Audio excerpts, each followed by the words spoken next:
Olá, muito bom dia a todos. Que bom estarmos aqui num sábado de manhã, falando sobre bons assuntos, falando de Jesus.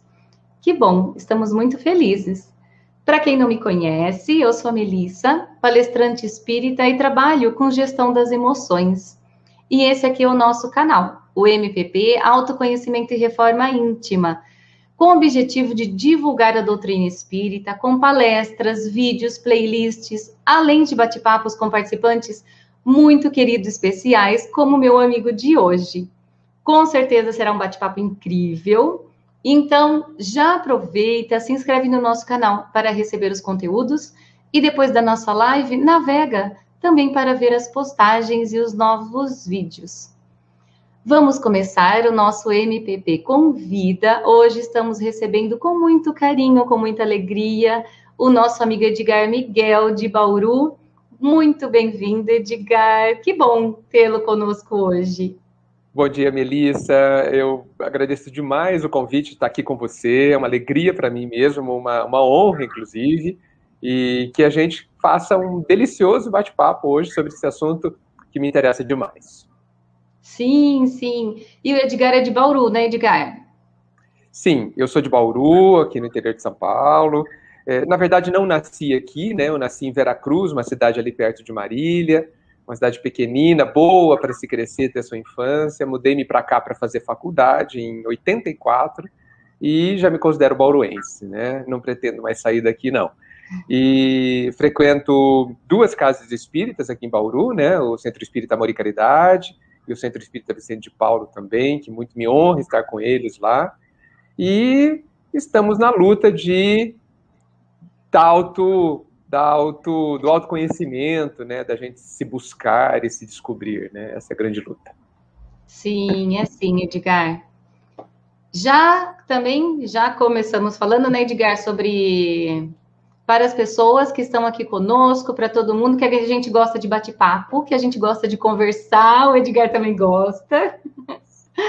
Você sabe, Melissa, eu gosto de pensar, a imagem que me vem na cabeça do bate-papo é quando a gente conversa em volta da fogueira na noite fria, sabe? Sabe quando a gente vai em volta da fogueira, todo mundo agasalhado, a noite toda estrelada, e a gente querendo se aquecer, e sai aquelas conversas deliciosas, né? Que, com muito silêncio no meio, às vezes, né? Pra gente refletir. É esse bate-papo que me interessa muito. É mesmo. E eu também gosto, Edgar, conversando, vem outras ideias, a gente aproveita muito mais. Gosto bastante também.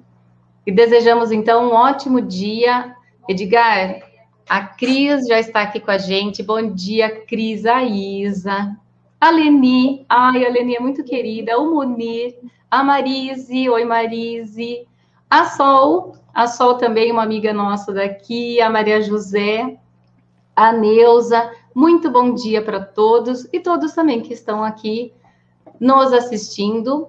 Pedimos, então, que deixem seus comentários, as perguntas sobre o tema, que a gente vai conversando juntos e que possamos, nesta manhã, ser amparados pelo plano espiritual, que possamos ser amparados pelos nossos mentores, que eles nos guiem neste momento tão especial para sermos bons instrumentos da espiritualidade. Que Deus esteja em nossos corações hoje e sempre. Então, o nosso tema de hoje são relacionamentos honestos. Que tema interessante, não é, Edgar? Muito interessante, muito interessante.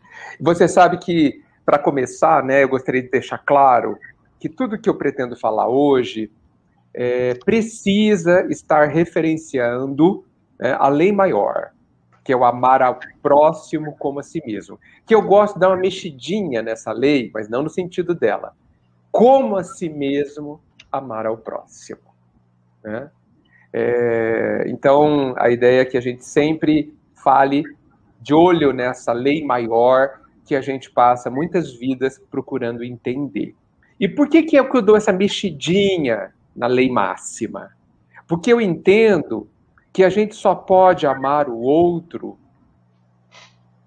como a gente consegue se amar. E que, se a gente for direto amar o outro, sem passar pelo trabalho de descobrir como é que a gente se ama, a gente vai ter dificuldades nos relacionamentos. E eu penso que muitas vezes, talvez seja por isso, inclusive, que eles não serão realmente honestos. O que é que eu quero dizer com relacionamento honesto? É aquele relacionamento, antes de tudo, é aquele relacionamento onde você é honesto com você. Aonde você sabe não somente quem é a outra pessoa, mas o que ela é. O quê? E veja, quando eu falo desse relacionamento, eu não estou falando só dos relacionamentos conjugais, afetivos, românticos. Eu estou falando de qualquer relacionamento. Porque, para mim, no meu entendimento, não há relacionamento que não seja afetivo. Não há. Não consigo imaginar um relacionamento que não tenha afetividade, que não tenha sentimento envolvido. Não consigo. Né? Até um relacionamento de ódio é um relacionamento afetivo. Porque o ódio é um sentimento. Tá certo? Então, o que é a outra pessoa para você? Né? Geralmente a pessoa fala, quem é a outra pessoa? Não, eu quero saber o que ela é, o que ela representa no seu contexto. Eu vou dar um exemplo forte, inclusive. Muitas vezes a gente percebe ou vive relacionamentos onde o outro é uma pessoa, a gente considera o outro alguém que existe para nos servir. Então, o que é a outra pessoa? Um empregado ou uma empregada. Com todo respeito aos empregados e empregadas, que são ótimos, não tem nenhum problema quanto a isso. Mas é isso que a gente quer que eles sejam? Ou, na verdade, nós não estamos sendo honestos o suficientes para entendê-los dessa forma, tá certo? E lidar com eles dessa forma. Porque se a gente está num relacionamento afetivo e, no fundo, o outro, a expectativa que você tem do outro é que ele te dê alguma coisa, exclusivamente isso, apenas te dê alguma coisa, te supra de alguma coisa, eu não sei se isso é suficientemente honesto. Por quê? Porque o outro talvez não saiba disso. Talvez o outro não saiba qual que é a sua real intenção. E eu não digo, viu, Melissa, que as pessoas que agem querendo que o outro seja uma empregada ou empregado façam isso por má fé. Não acho. Não acho que a pessoa trama, eu vou me relacionar com tal pessoa para que ela faça tudo o que eu quero, ponto final. Não, isso não é planejado. Eu entendo que, porque não nos conhecemos suficientemente, nem sabemos que estamos querendo que o outro seja um escravo.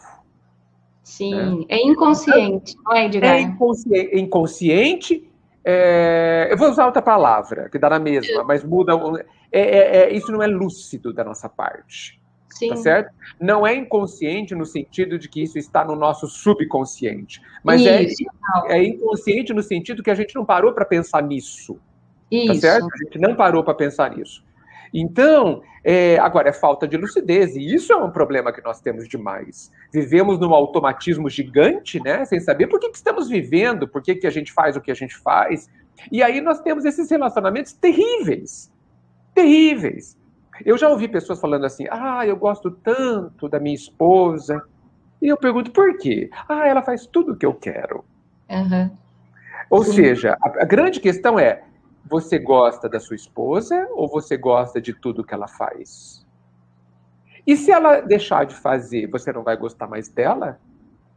Né? E se ela não puder mais fazer tudo que você quer ou pensa que precisa, você não vai gostar mais dela? É possível que não, Melissa.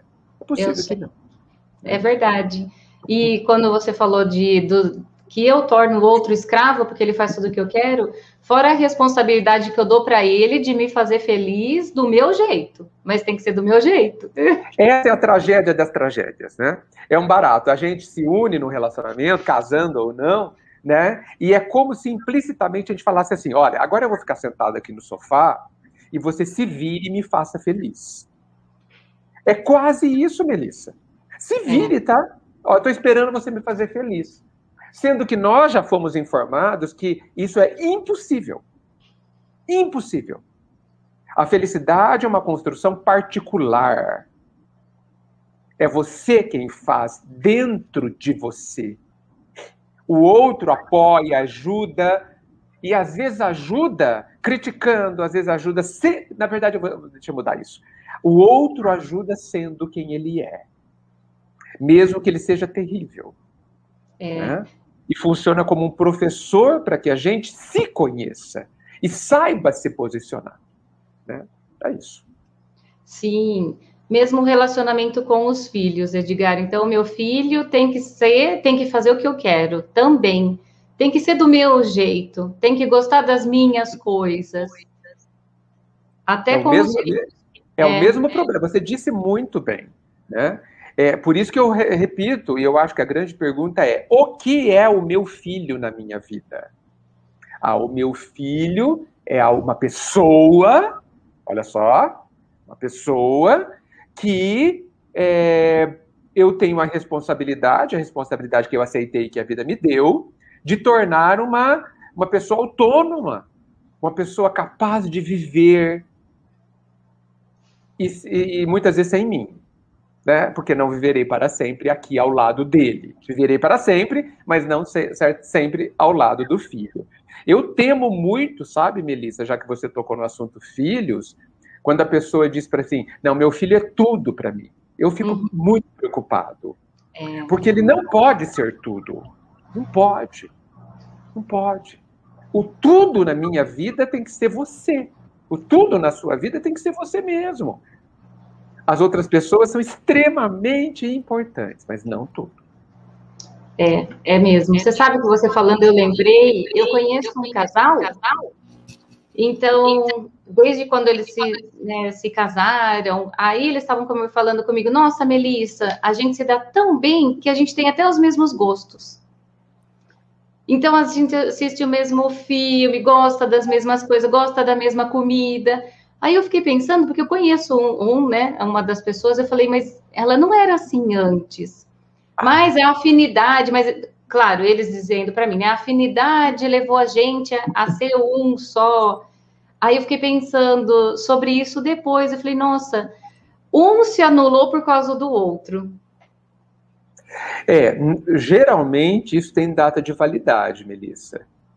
Né? Mas é difícil, Edgar, viver assim, se anulando pelo outro, para fazer o outro feliz. Exato, até porque não vai conseguir, né? Eu gosto de André Luiz, no livro Ação e Reação, os instrutores dizem para André Luiz, ali no capítulo Resgate Interrompido, que os nossos desejos mudam todos os dias. Então, eu não vou conseguir fazer você feliz, porque o que você quer vai mudar todos os dias, não é? E essa questão de se anular, de não ser quem eu sou, uma hora a pessoa não aguenta mais, Melissa. Não. Né? É muito comum que em algum momento, mesmo que demore 30 anos, a pessoa fala, eu não aguento mais. Por quê? Porque nós estamos destinados a sermos nós mesmos. Olha que bom. Tanto que, não sei se foi Nietzsche, ele disse uma coisa que eu considero terrível, assim, de espantosa. Ele disse assim, torna-te o que tu és. Ou seja, eu ainda não sou o que eu sou. Mas eu preciso me tornar o que eu sou. É uma loucura pensar isso. Sim. Mas eu penso que é muito sério. A gente vai se moldando, sendo que se adaptar é diferente de se moldar, né? E a gente perde a nossa forma, né? Perde quem a gente é. Uma pena. Mas a vida vai dar um jeito nisso, porque a vida não deixa a gente em paz, a vida vem e sacode tudo e fala assim, e agora? O que você vai fazer? Não é, Melissa? Sim, eu acho que a vida vai nos dando os toques, né, Edgar? Então ela dá um toque, dá outro, aí você não está percebendo, o toque vem maior, aí ela vai, aí a gente fala, do nada aconteceu isso, né? Não foi do nada. A vida foi dando os toques, mas a gente que não foi percebendo. Eu concordo com você. Eu acho que o pai, a vida, a vida ou o pai, eles são muito amorosos com a gente. Né? Eles não querem que a gente sofra, de forma nenhuma. Agora, se a gente é muito rebelde, muito surdo, né, não enxerga os toques, como você disse, eles precisam de toques um pouco mais pesados. Sim. Né? Então, veja que até o tamanho da dor que a gente vai sentir está relacionado à nossa resistência ao aprendizado, né? Sim, é mesmo. Edgar, a Cris está perguntando assim. Gu, você põe aí, por favor? Se relacionar com os outros numa visão ampla seria se predispor a aprender a conviver com a diferença e as limitações. Encontrar carinho e respeito nessas diferenças e limitações? Peço para que a pergunta dela fique aí na tela para a gente ir respondendo. Olha, concordo, sim, se relacionar com os outros é se predispor. Predispor significa estar disposto a entender que é assim, a aprender a conviver com o outro, que é diferente, que tem outras limitações. Exatamente isso, Cris. Agora, a sua vírgula, encontrar carinho e respeito nessas diferenças, aí eu já não sei exatamente o que você quis dizer. Por quê? Porque quando a gente convive com a diferença e respeita essa diferença e as limitações do outro, a gente começa a compreender que o carinho do outro é de um determinado jeito e tem determinados limites. Que a compreensão do outro, que o que o outro pode dar, está limitado na capacidade dele. Então, por isso que a gente precisa tomar muito cuidado. Né? Dizem que o amor é cego. Eu discordo. Quem é cego é a paixão. O amor enxerga muito bem. O amor é muito sábio. Então, quando eu amo alguém, eu preciso olhar para a pessoa, aí de volta, com honestidade, e ver o que a pessoa é. Ver até onde ela chega. Ver, por exemplo, que aquela pessoa tem limitações graves, por exemplo, que ela pode, naquele aspecto, fazer algo terrível, por exemplo, numa determinada questão. Eu preciso ver isso e amá-la ainda assim. Isso, mas eu amo ela mesmo assim. Mesmo assim. É como uma mãe que vê que o filho tem tendência, por exemplo, a roubar, ou então é muito preguiçoso, ou então ele tem uma determinada tendência que não é positiva. Ama-se esse filho da mesma forma. Né? Então, para esse tema, para a gente aprofundar nesse tema, eu recomendo que se leia o capítulo chamado Joana de Cusa, do livro Boa Nova, do Humberto de Campos, pela psicografia do Chico. Né? Onde a Joana procura Jesus e reclama do marido. Você vê que nós temos problema, né, Melissa? Até naquela época, as mulheres reclamavam do marido. Entendeu? Né? Faz 2000 anos que vocês reclamam dos maridos. Continua reclamando. E sabe o que é terrível? Eu não conheço nenhum texto com Jesus que o homem reclama da esposa. Não conheço. Você vê que vocês mulheres estão em melhores condições que a gente. E ele responde assim, eu não vou contar tudo, claro, mas ele fala assim, o seu marido, Joana, não te compreende? Compreenderá um dia. Não espere colher uvas do espinheiro. Leiam esse texto, é magnífico, para mim é o melhor do livro, inclusive, não somente por isso, porque lá no final tem uma parte emocionante, mas eu recomendo para a Cris, principalmente que fez a pergunta, ter o mais amplo entendimento dessa questão. Sim, em relação a essa pergunta também, Edgar, eu lembrei do relacionamentos, que a gente está falando, relacionamentos honestos, no trabalho também. Então, eu tenho que estar predisposto a trabalhar com pessoas que eu não sou afim, quer dizer, não tem a mesma sintonia que a minha, Mas eu tenho que todas temos, como nós, diferenças e limitações, só que eu tenho que ter respeito. Eu não vou ter amor por essa pessoa, nem o carinho, mas respeito e educação, eu acho que é fundamental. Olha, educação é dever. Né? É dever civilizatório de sociedade. Não tem nem o que discutir. Acho que a gente nem precisa discutir isso, né? Não. Você disse muito bem, mas você usou uma expressão muito interessante que eu gostaria de explorar um pouquinho, né? Então, no trabalho, a gente tem que ter respeito e você disse que não precisa ter amor, né? Só que, Melissa, eu penso que o respeito está dentro do amor. Sim. O respeito, todos os nobres sentimentos e as nobres virtudes, para mim, estão penduradas embaixo do amor. São filhos ou primos, né? Então, quando a gente tem respeito por alguém, de certa forma, um pouquinho, a gente está amando. Olha aí que gostoso. É que você usou essa expressão, e usou corretamente, claro, não estou fazendo nenhuma crítica, mas do amor conjugal, né, do amor romântico. Não, evidentemente que não. E do amor, assim, de convivência. Eu não preciso conviver no meu lado pessoal com essa pessoa. Não, exato, disse muito bem, disse muito bem. Por isso que eu queria aproveitar o que você disse e falar um pouquinho do respeito. A gente pensa que... A gente confunde respeito com ser educado. Ser educado é uma coisa. Ser gentil... Ser educado é uma coisa, respeitar é outra coisa. Respeitar é mais complicado, mais difícil, mais profundo. Respeitar, no final das contas, é dar o direito, que a pessoa já tem, inclusive, de ser o que ela quiser ser, o que ela pode ser. Eu gosto de dizer, de uma forma até radical, que o ladrão ele tem o direito de roubar. Ele tem a liberdade de roubar, não tem? Tanto que ele rouba. Mas ele vai preso. Isso é outra coisa. Isso é outra coisa. Isso é outra coisa. Então, assim, aquela pessoa é mal-humorada no trabalho, aquela pessoa não me respeita. Inclusive, a pessoa tem o direito de não te respeitar. Ela tem a liberdade de não te respeitar. E você tem que respeitar o direito dela não te respeitar. Olha só que loucura. Porque esse respeito... como eu disse, é você considerar que a outra pessoa, ela pode ser como ela puder ser, como ela quiser decidir ser. Da mesma forma que eu, você, nós, somos conforme a gente quer ser. Conforme a gente consegue ser. Eu gostaria de ser diferente em muitas coisas, mas não consigo. Não consigo. Um dia eu conversei com uma pessoa muito ansiosa. E tal. E estávamos conversando sobre isso. A pessoa virou para mim e falou assim, você acha que eu gosto de ser ansiosa? É isso, Edgar?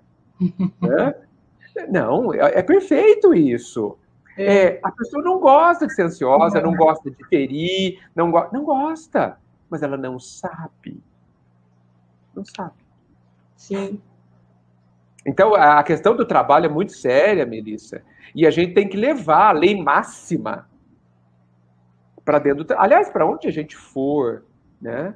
O trabalho é um grande lugar de exercício para a gente exercitar relacionamentos honestos, onde eu sei o que está acontecendo dentro de mim e eu olho para a pessoa com honestidade. Ela pode ser desonesta comigo, isso é problema dela. Mas eu já posso entender que ser honesto comigo e com ela me traz paz e felicidade interior. Então, eu posso e devo decidir ser honesto. É mesmo. O Gustavo também faz uma pergunta aqui, Edgar, ele fala assim, bom dia, Edgar e Melissa, qual a dica para edificar este relacionamento honesto quando temos pessoas em nosso círculo de trabalho ou pessoal com as quais temos grandes diferenças? Excelente pergunta. Excelente pergunta. A resposta que eu dou é... Desculpa, eu vou começar a responder com uma pergunta. Qual o problema da outra pessoa pensar diferente? Por que que a gente colocou na cabeça que só é bom quando todo mundo concorda com a gente? Por quê? Não sei de onde surgiu essa ideia. Que o meu jeito é o certo. Bem, aí a gente parte de um erro terrível. Como é? Quem disse? Por quê? Que lei da natureza diz que o meu jeito é o jeito certo? Não é? Que lei da natureza? Nenhuma, não existe isso. Né? Quando todo mundo... Tem um ditado, inclusive um ditado do meio corporativo, do meio empresarial, que diz o seguinte: quando numa equipe todo mundo pensa igual, alguém está sobrando. Porque se eu e você e mais 3 pensamos iguais, não precisa de todo mundo estar junto ali fazer o trabalho. Não, entendeu? E não evolui também. Exato, não é rico, aliás, é pobre. É pobre, né? Agora, quando tem pessoas de outros, mostrando um outro ângulo, inclusive que você não concorda, a grande pergunta que a gente precisa fazer é: por que eu não concordo? Por quê? Ah, mas não está certo. Talvez não esteja. Talvez a ideia do outro não dê certo. Tá bom. Mas você já parou para se perguntar por que a outra pessoa pensa do jeito que pensa? Por que a outra pessoa enxerga daquele jeito? Aí está a riqueza, Gustavo e Melissa. Aí está a riqueza. Existe um universo dentro da outra pessoa. Sim. Existe uma história fantástica que levou ela a concluir aquilo. E quando você fecha os olhos, quando você rejeita a possibilidade da diferença, você está jogando tudo isso fora. E é isso que pode tornar, inclusive, muitas vezes, uma pessoa melhor e mais feliz. É verdade. Tá? Então, e eu vou te falar, terminando de responder o Gustavo, qual é a dica para edificar um relacionamento honesto? Eu vou apelar para Emmanuel. Emmanuel fala assim numa mensagem: o ódio começa onde termina a simpatia. Eu devo dizer para vocês que eu não entendo muito de amor.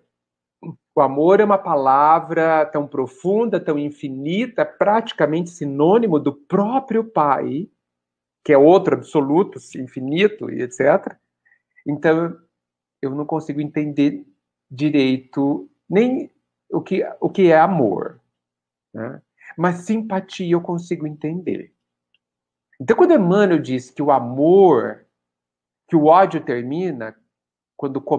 Não, que o ódio começa quando termina a simpatia, eu fiquei muito contente porque ele me deu um caminho.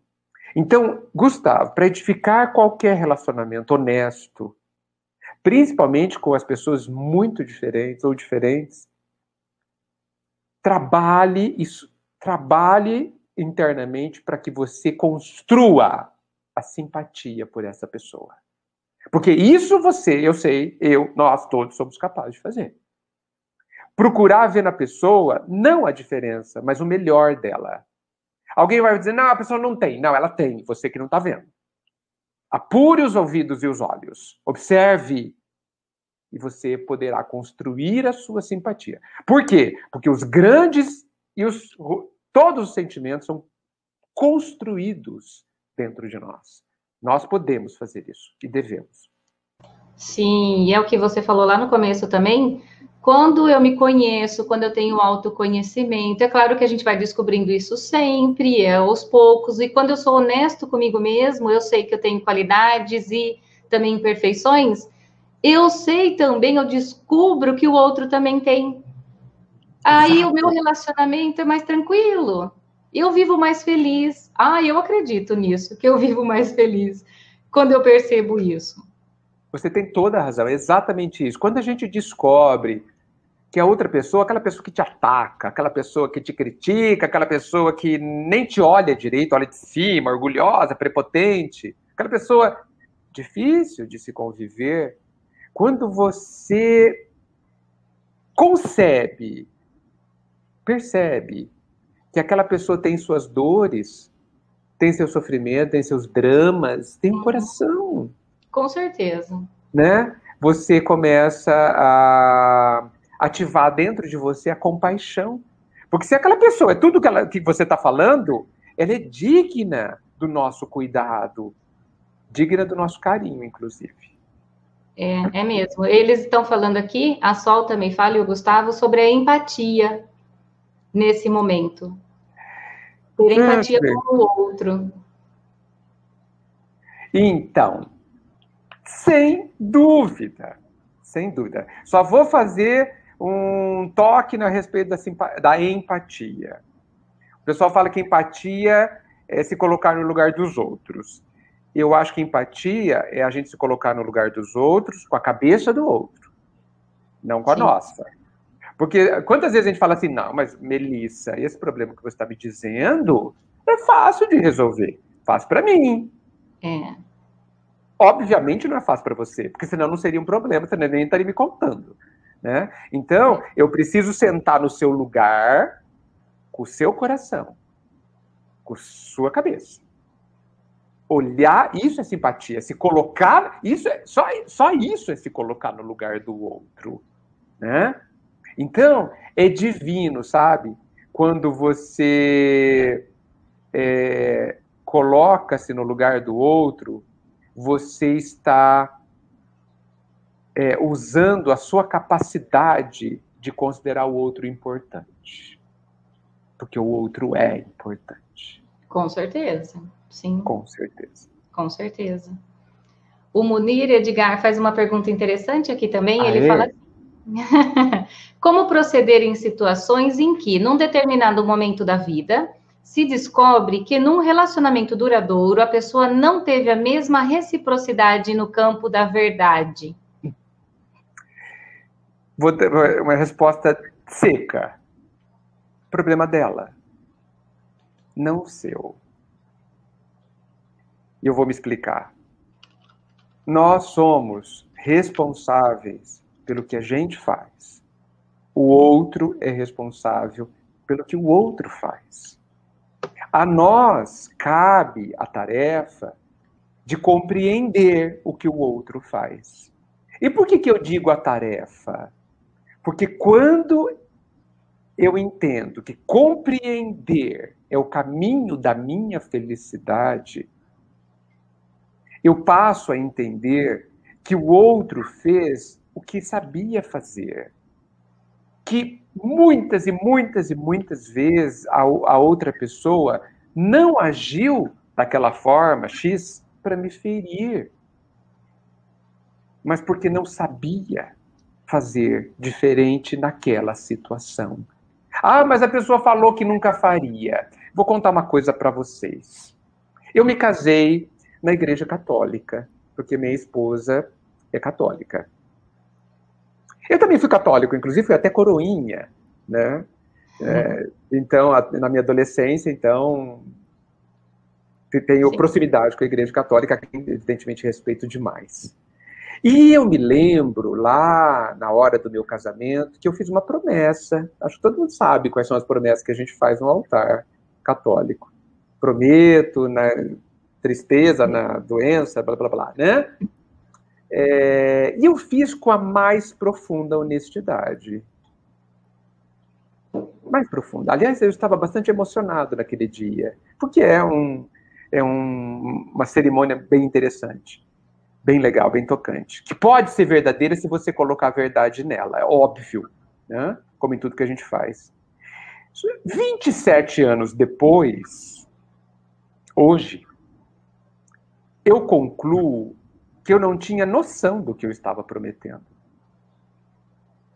Mas que eu prometi com a mais profunda verdade, Melissa. Eu não estava mentindo quando eu prometi o que eu prometi lá. Eu não estava mentindo. Mas, na minha profunda autoignorância, eu não avaliei se eu tinha conhecimento, capacidade e forças para cumprir as minhas promessas. Eu não sabia. Não. Eu não sabia. Mas eu queria tanto cumpri-las. Tanto. Eu ia me sentir, e me sentirei ainda, né? Tão bem, se eu conseguir cumprir, eu vou me sentir bem, não a outra pessoa. A outra pessoa vai se sentir bem, não sei porquê. Mas eu vou me sentir bem por isso. Se eu conseguir cumprir o que eu prometi, eu vou ficar muito contente. Agora, sei se conseguirei? Não. Não sei se conseguirei. Então, quando a outra pessoa não é não consegue ser verdadeira, na pergunta do Munir, talvez ela tenha querido profundamente ser verdadeira. Talvez no acordo que um relacionamento faz naturalmente, a gente faz acordos dentro de um relacionamento, acordo de ser fiel, por exemplo, de não mentir, por exemplo. Quando a pessoa fez esse acordo, ela estava sendo verdadeira. Mas, como a gente não se conhece, a gente não sabe se a gente consegue ser verdadeiro em 100% das situações que a vida nos trouxer. E muitas vezes a gente não consegue. Respeitar o outro é respeitar os limites da outra pessoa, como já dissemos aqui. E muitas vezes, quando a outra pessoa não corresponde à verdade, é porque esse é o limite dela. Sim. Então, se nós conseguirmos compreender isso, mesmo vivendo essa situação, que é difícil, eu repito, que é um desafio e um exercício, eu repito, se a gente conseguir trabalhar todos os sentimentos que ocorrem dentro da gente, as mágoas, etc., a gente vai conseguir construir um pouquinho mais de paz e de felicidade dentro de nós. Sobre a outra pessoa, nós não sabemos, porque a gente sempre vai ter que lidar com as consequências dos nossos atos. Então, quem erra, quem não consegue, vai ter que arrumar essa bagunça em algum momento. Sim, acredito, Edgar, que uma boa conversa, a comunicação é o principal para nos entendermos. Então, eu falo dos meus sentimentos, a gente senta e conversa. Não uma discussão, não briga, mas conversar para resolver aquela situação, para se entender. Sim. Acho isso importantíssimo. Importantíssimo, Melissa, você tem toda a razão. Porém, eu vou colocar mais alguns ingredientes na sua ótima receita, porque eu concordo plenamente com você que a conversa é fundamental. Sim. Mas na hora certa. Sim. E com a preparação certa. O que eu quero dizer com preparação? Eu estou pronto para conversar? Digamos que eu me senti ferido, que o outro mentiu, eu me senti ferido. O ideal é eu conversar a hora que eu não estiver mais magoado. O ideal é que eu me recolha, eu vou lá para o meu quarto, eu só saio de lá a hora que a hora que eu arrumei tudo dentro de mim. Talvez eu fique 6 meses dentro do quarto, né? Não é? Mas esse é o ideal. Sabe por quê? O meu receio de algumas conversas, Melissa, é que a gente conversa sem entender muito bem quais são os nossos sentimentos. Sem ter compreendido tudo o que aconteceu dentro de mim. Uhum. Entendeu? E por quê? Porque aí a gente vai levar para essa conversa a minha autoignorância. Entendeu? Então, o ideal, como eu disse... Junto com essas outras emoções, junto com a raiva, junto com a mágoa, aí, não. Porque você sabe, né? Eu posso falar palavras baixinhas, mansas, mas repletas de ódio. Repletas de mágoa. Eu posso. Eu não preciso gritar para falar aqui, para ferir. Ninguém precisa. Então, assim, essa conversa... Essa é outra coisa importante da característica da conversa, viu, Melissa? Qual o seu objetivo na conversa? Você tem que saber. O seu objetivo é bom? O seu objetivo vai ajudar? Ou você quer... Aí vem a palavra honesta de novo. Ou você quer, na verdade, honestamente, ir nessa conversa para humilhar. Para mostrar que você fez tudo certinho e a outra pessoa não fez. Hã? Sim. E aí a gente precisa lembrar de Jesus com a adúltera, né? Ele nunca perguntou nada para ela. Ele não perguntou se ela tinha pecado. Não perguntou. Alguém aqui te julga? Não? Nem eu. Olha o tamanho do acolhimento disso. Jesus poderia se mostrar ali para ela infinitamente superior a ela. Né? Perfeito que é, E que era, ele poderia se mostrar perfeito, humilhando-a completamente com a sua perfeição. E ele nada fez quanto a isso. Então a gente precisa entender qual é o nosso objetivo quando a gente tem essas conversas. Mas eu concordo plenamente com você que a conversa é a solução. Sim. A conversa certa. Isso. Tem uma pergunta do Roberto aqui. Oi, Roberto, bom dia. A Pá também, a Paula é uma amiga minha lá de Brasília. Oi, Que Pá. legal. É. O Roberto pergunta assim, o Roberto é lá de Pederneiras, aí pertinho de você. De nós, né? É verdade. Bom dia, Melissa Edgar. Uma pergunta. Olha, relacionar-me com as pessoas, com as outras pessoas é difícil, por quê? Porque as pessoas são difíceis ou porque eu sou difícil? Fantástica pergunta, Roberto. E você já deu a dica. Sem dúvida, é porque eu sou difícil. Mas não tenha dúvida, não tenha dúvida, gente. Gente, a gente precisa entender para que serve relacionamento. Por isso que eu perguntei no começo, eu comentei no começo, que a gente tem que saber o que é o outro. Se você entra num relacionamento para que a outra pessoa faça o que você tem que fazer na sua vida, esquece. Vai ter relacionamentos ruins. Se você entra num relacionamento para que a outra pessoa te faça feliz, esquece, não vai dar certo. Se você entra num relacionamento para que a outra pessoa te aguente, para que você se espalhe, esquece. Você vai encontrar pessoas que queiram fazer isso, infelizmente, tá? Mas você não vai ser feliz. Porque eu insisto, gente, um relacionamento... eu digo que o relacionamento é uma das maiores escolas que a gente tem na vida. Principalmente o relacionamento conjugal. É assim, é um curso de doutorado em relação ao autoconhecimento, Melissa e Roberto. Em relação a mim. As dificuldades que se tem num relacionamento estão falando de mim. Não estão falando do outro. A outra pessoa é difícil. Não, você que enxerga assim. Ah, mas todo mundo acha que é difícil. Todo mundo acha assim, mas é difícil? Não sei. A outra pessoa está sendo o que ela é. Você que está interpretando dessa forma. É você que está interpretando. Então, insisto. As dificuldades de um relacionamento que eu sinto falam de mim. De mim. Então, geralmente os relacionamentos são difíceis porque eu sou difícil. E Edgar, para mim, você é difícil. E para você, eu sou difícil. Pronto. Ou seja, nós dois temos problemas. Temos. Temos problemas. O relacionamento, Melissa, ele é muito útil, primeiro, como eu disse, para a gente se conhecer, e segundo, para que o outro nos mostre quem a gente é. Entende? O que eu sinto diante do que o outro é, do que o outro faz e fala, está me mostrando a mim mesmo.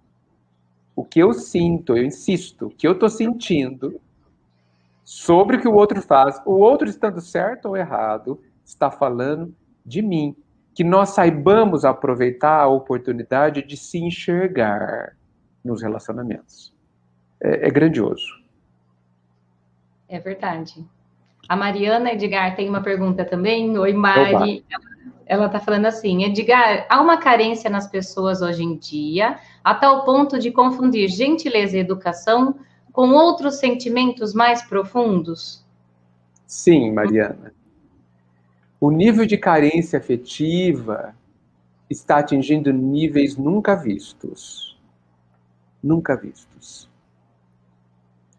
A nossa carência afetiva, estou falando de forma geral, claro, está tão gigante, tão brutal, que a gente tem vendido a nossa vida para que alguém esteja fisicamente ao nosso lado. E olha, vender o corpo é menos pior do que vender a alma, muitas vezes. Aonde a gente se anula, deixa de existir a troca de alguém estar do nosso lado, fisicamente. Eu insisto fisicamente, porque às vezes é só fisicamente. Só fisicamente. E só fisicamente é não estar ao seu lado verdadeiramente. Então, agora, e por que as pessoas estão nesse nível de carência, no meu entendimento? Há uma confusão muito grande sobre as carências, a carência afetiva. A gente acredita, e essa talvez seja a maior das ilusões da vida, a gente acredita que a minha carência vai ser resolvida com alguém.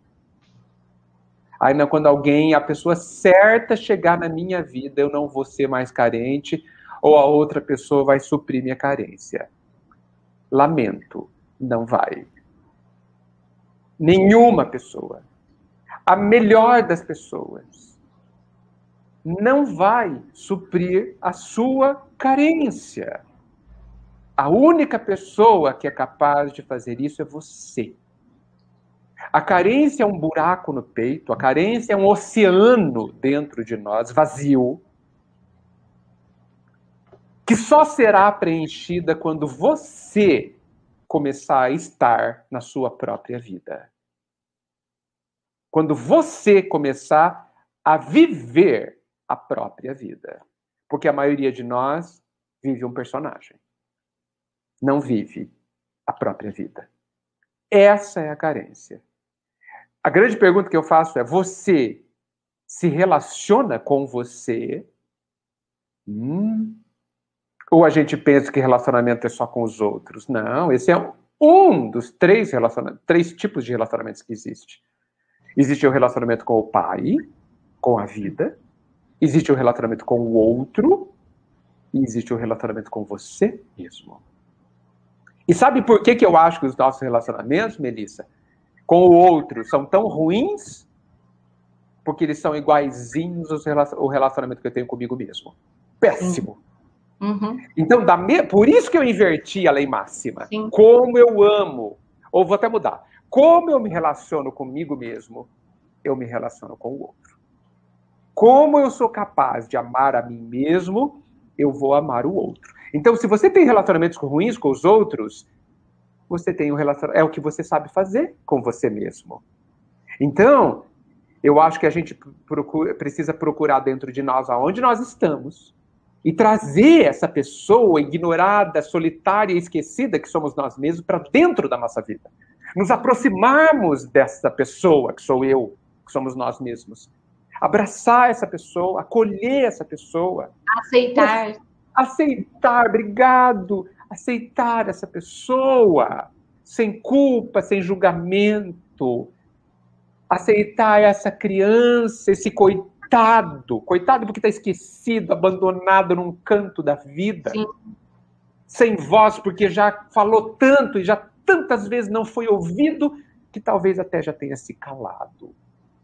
Essa é a solidão suprema.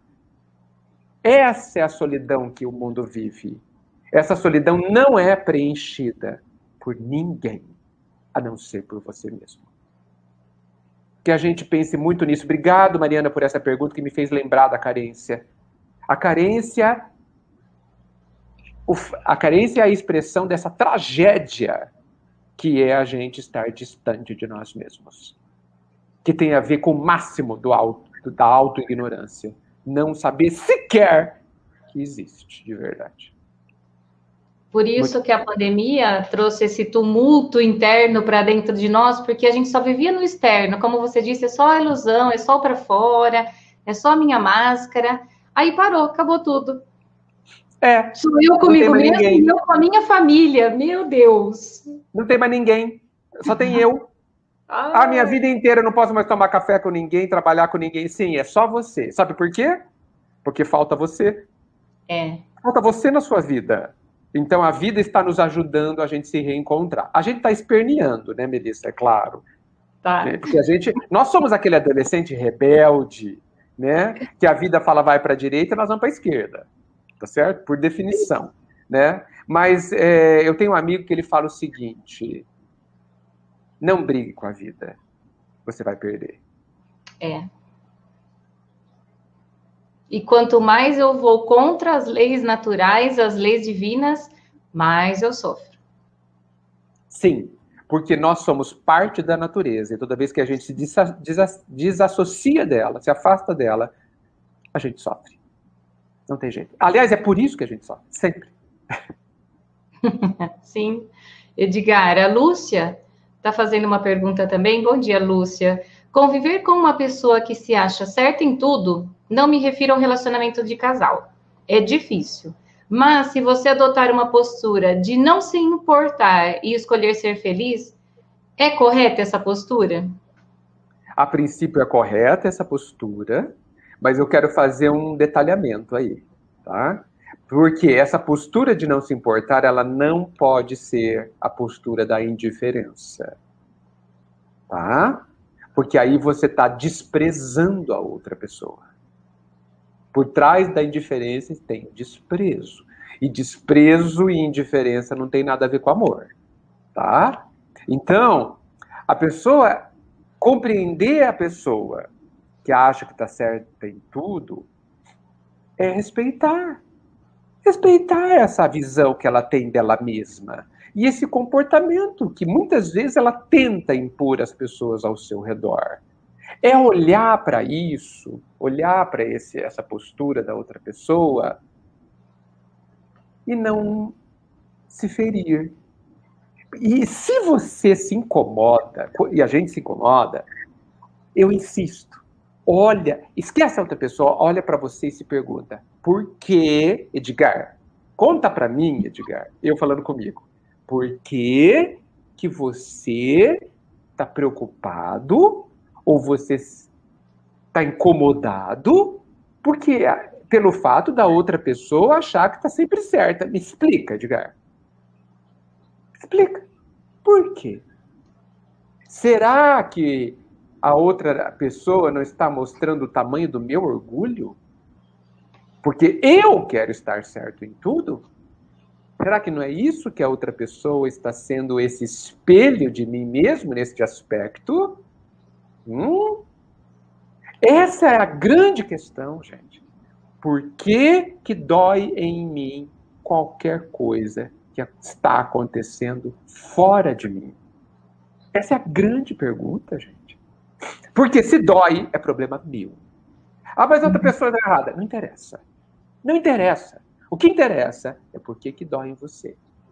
Porque se dói... Gente, o que é a dor? Só para fechar. O que é a dor? A dor é o sinal de que alguma coisa está errada. Se você está com dor no canto da unha, o corpo está te falando, toma cuidado aqui, ó, porque nós estamos com um probleminha no canto da unha. Tem um problema aqui. Eu estou tentando arrumar. Aliás, precisa tomar cuidado para não ficar mais machucado. Se tem uma dor na sua alma, se alguma coisa te incomoda, isso é uma dor. Esse ponto da sua alma está te dizendo, epa, tem alguma coisa em desequilíbrio aqui, tem alguma coisa errada aqui. Ah, mas a outra pessoa me xingou. Problema dela. O seu problema é por que está doendo. O seu problema, eu repito, é por que está doendo. E a resposta quem dá é você.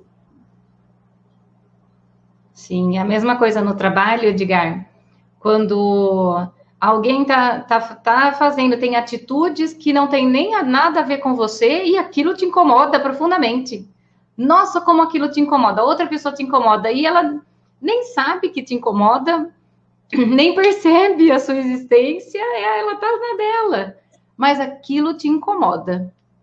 Melissa, é verdade. Uma vez eu perguntei para a pessoa, por que você tá brava com outra pessoa? E ela falou assim, porque ela respira. Então, veja, é aquilo.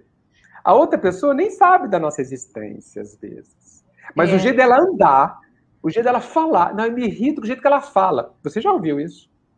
Né? Então, assim, não, ela não te irrita do jeito que ela fala. Você se irrita com o jeito que ela fala.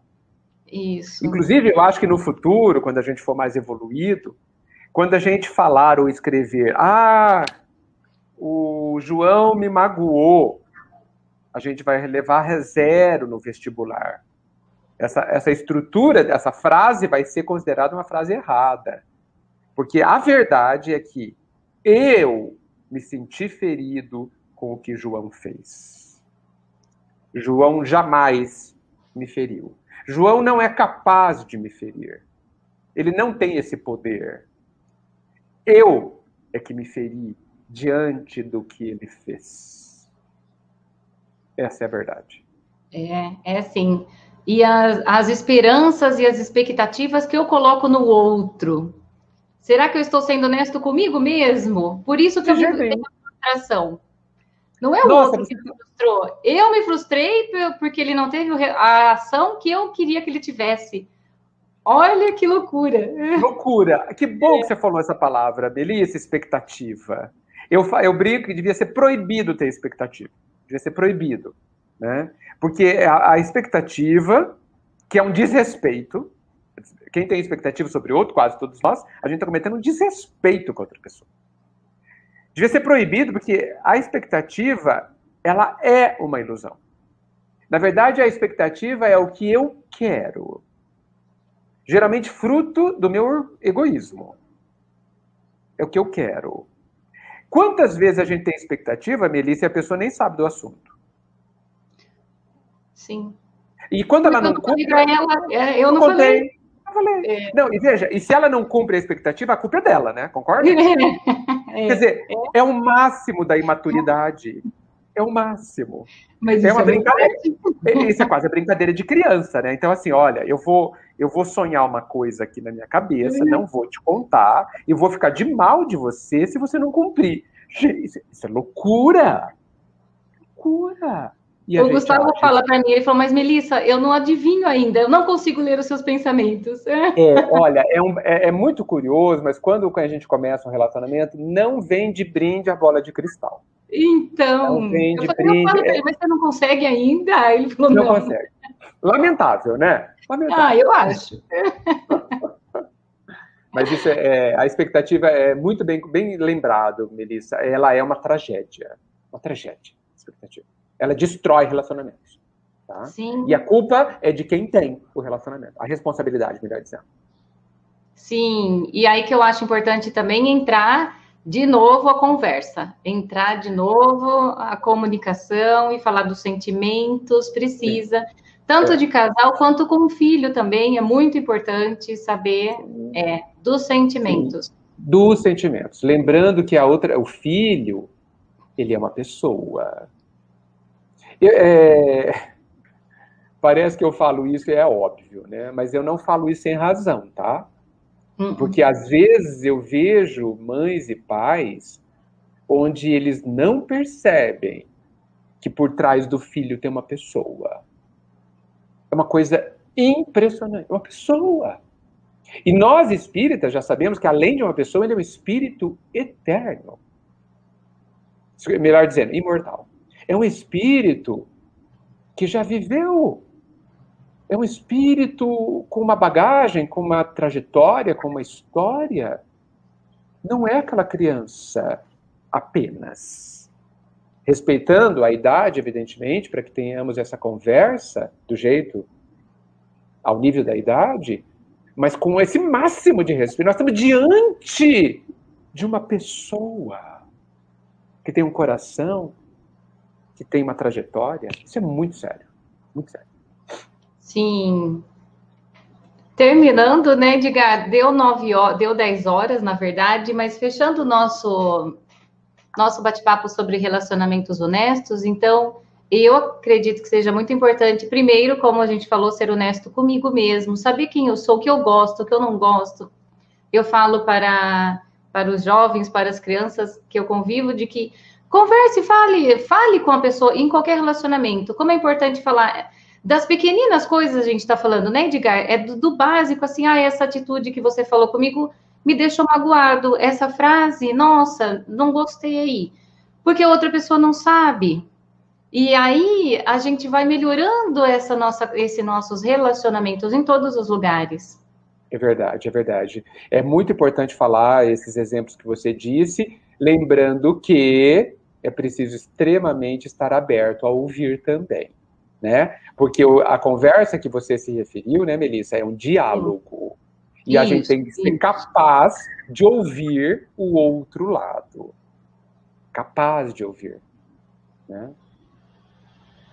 Sim, é mesmo. Edgar, quer deixar suas últimas considerações aqui, finalizando nosso bate-papo super gostoso? Uma delícia, Melissa. Olha, quando você falou que era 10 horas, eu falei, meu Deus, mas começamos faz 1 minuto. Né? Esse assunto é muito caro a mim, esse assunto eu considero um dos mais importantes, porque a gente vive dentro de infinitos relacionamentos, né? E a gente precisa. Eu quero finalizar ressaltando a imensa necessidade, como base de todos os outros relacionamentos afetivos, a necessidade da gente ter algum relacionamento com a gente mesmo. Que a gente aproveite o isolamento, quando as pessoas têm isolamento, e a gente se recolha a nós mesmos. Não para pensar na vida, nos problemas, não, mas para olhar para dentro. A pergunta que eu finalizo deixando para todos nós fazermos todos os dias em silêncio é: está tudo bem aí dentro? Essa pergunta faça para você mesmo. Está tudo bem aí dentro? E ouça a resposta. Muita luz a todos, muito obrigado, Melissa, por esse momento delicioso. Foi muito gostoso mesmo. Obrigado. Sim, foi mesmo, Edgar. Eu que agradeço. Agradeço a todos aqui. Até o Vini, querido, um aluno meu está aqui também. Olha. Vini, ele é uma graça. Desejamos a todos um bom dia. Agradecemos a todos pela participação, por estarem aqui conosco. E como o Edgar disse, que a gente possa, sim, refletir, que a gente possa melhorar com o que a gente estuda da doutrina, com o que a gente aprende todos os dias. É para isso que a gente conversa, para nós mesmos crescermos e melhorarmos as nossas relações e melhorarmos com certeza o nosso relacionamento conosco mesmo. Edgar, queria deixar aqui também, avisar todos que o Edgar tem um site muito interessante, com todas as palestras, com o trabalho dele. Entrem. Eu adoro as palestras do Edgar, a gente aprende sempre muito. Muito obrigado. São todas reflexivas assim, né, Edgar? Eu adoro. Muito obrigado. Obrigado pelo carinho mesmo, Melissa. Realmente, tudo que eu falo está nesse site. Então, principalmente ali na opção mídia, tem o livro aí, está quase acabando, viu, Melissa? Falta só 300 cópias para vender, né? Lembrando que o livro... Obrigado. Lembrando que o livro, a renda do livro é inteiramente do Centro Espírita Amor e Caridade, aqui de Bauru, né? E está à disposição de todos o que está aí. Muito obrigado. Ótimo, ótimo. E também, né, Edgar, pedimos para que compartilhem a nossa live, para que se inscrevam no canal, deixem o like. Edgar, a gente pede isso sempre, porque aí a doutrina espírita não é a divulgação da doutrina, não somos só nós que estamos conversando aqui, mas somos todos nós. É assim que a gente divulga, disseminar, outras pessoas podem ver. Então, se esse conteúdo for bom para mim, com certeza será útil para outra pessoa também, em algum momento da palestra. Então, é importante que a gente divulgue, sim, a doutrina, é importante que a gente divulgue, nos ajude. A gente sempre fala, Edgar, nos ajude a divulgar boas mensagens, que é isso que o mundo está precisando, divulgar boas mensagens. Perfeito. Agradecemos, então, um ótimo sábado a todos, um ótimo final de semana, fiquem com Deus, muito obrigada. Muita luz.